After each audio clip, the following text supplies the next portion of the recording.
ಎಲ್ಲರಿಗೆ ನನ್ನ ನಮಸ್ಕಾರಗಳು. ಮಾನ್ಯ ಮುಖ್ಯಮಂತ್ರಿಗಳು 2-3 ಸತಿ ಘೋಷಣೆಯನ್ನು ಮಾಡಿದರು. ಜಮೀರ್ ಅಹಮದ್ ಖಾನು 5ನೇ ತಾರೀಕಿಗೆ ದಾವಣಗೆರೆಗೆ ಪ್ರಚಾರಕ್ಕೆ ಬರ್ತಾರಂತ 2-3 ಕಡೆ ಮಾನ್ಯ ಮುಖ್ಯಮಂತ್ರಿಗಳು ಹೇಳಿದರು. ನಾನು ಕೇರಳದಲ್ಲಿದ್ದೆ. 26ನೇ ತಾರೀಕಿಂದ ಹಿಡ್ಕೊಂಡು 10 ದಿನ ಕಾಲ ನಾನು ಕೇರಳದಲ್ಲಿದ್ದೆ. ನಮ್ಮ ಕಾಂಗ್ರೆಸ್ ಪಕ್ಷದಿಂದ ಸ್ಟಾರ್ ಕ್ಯಾಂಪೇನರ್ ಆಗಿ ನನಗೆ 10 ಡಿಸ್ಟ್ರಿಕ್ಟ್ ಇನ್ಚಾರ್ಜ್ ಕೊಟ್ಟಿದ್ದರು. 10 ಡಿಸ್ಟ್ರಿಕ್ಟ್ ಇನ್ಚಾರ್ಜ್ ಕೊಟ್ಟಿದ್ರು. ಆ ಹಿನ್ನೆಲೆಯಲ್ಲಿ ನಾನು ಕೇರಳದಲ್ಲಿದ್ದೆ. ನಾನು 5ನೇ ತಾರೀಕು ಬರಬೇಕಂತ ತೀರ್ಮಾನ ಮಾನ್ಯ ಮುಖ್ಯಮಂತ್ರಿ ಸೂಚನೆ ಮೇಲೆ 5ನೇ ತಾರೀಕು ಪ್ರಚಾರಕ್ಕೆ ಬರ್ತೀನಿ ಅಂತ ಹೇಳಿದೆ. ನಾನು ಇವತ್ತು ಪ್ರಚಾರಕ್ಕೋಸ್ಕರ ದಾವಣಗೆರೆಗೆ ಪ್ರಚಾರಕ್ಕೋಸ್ಕರ ನಾನು ಇವತ್ತು ಬಂದಿದ್ದೀನಿ. ನಾನು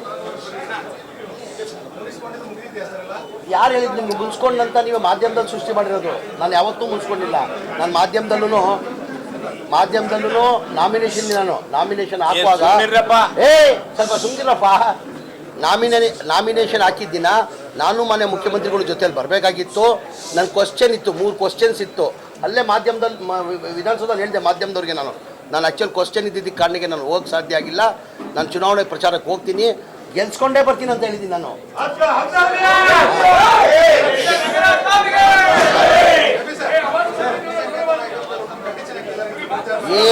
ಏನೇನು ಕಂಡೀಷನ್ ಹಾಕಿಲ್ಲ. ಏನಾಯ್ತದ್ದು ಈ ಗೊಂದಲ ಎಲ್ಲಿಂದ ಸೃಷ್ಟಿಯಾಗಿದೆ ಅಂದರೆ, ನಾನು ಒಂದ್ಸತಿ ದಾವಣಗೆರೆ ಬಂದೆ. ಹುಬ್ಳಿಯಿಂದ ಬೈ ರೋಡ್ ದಾವಣಗೆರೆ ಹೋಗ್ತಾ ಇದ್ದೆ. ನಮ್ಮ ಅಧ್ಯಕ್ಷರ ಮನೆಗೆ ಊಟಕ್ಕೆ ಕರೆದಿದ್ರು. ಊಟಕ್ಕೆ ಕರೆಯುವಾಗ ಒಂದು 400 ಜನ ಸೇರಿದ್ರಲ್ಲಿ, ಎಲ್ಲ ಸಮಾಜದವ್ರು ಸೇರಿದರು. ಅವ್ರು ಬಂದು ಕೇಳಿದ್ರು ಟಿಕೆಟು. ಸರ್ ಈ ಬಾರಿ ದಯಮಾಡಿ